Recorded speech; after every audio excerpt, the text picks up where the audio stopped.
தெரியுதுங்களா? கல்லுப்பு, நல்லா கருவேப்பிலை நல்லா பாருங்கள் பொற பொறன்னு வரணும்.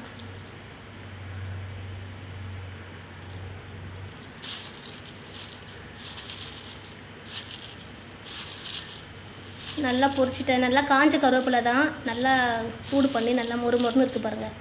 அப்புறம் காஞ்ச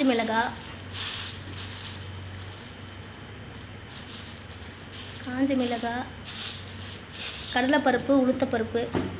வீடியோ எடுக்க ஆள் இல்லை காய்ஸ், அதனால நானே பொரிச்சிக்கிட்டு வீடியோ எடுக்க முடியாதுல்ல, அதனால தான் இதெல்லாம் நல்லா ஃப்ரை பண்ணி எடுத்துகிட்டு உங்களுக்கு காமிக்கிறேன். ரொம்ப தீய விடக்கூடாது காய்ஸ், மீடியமான சூட்டில் வச்சு நல்லா வறுத்துக்கணும்.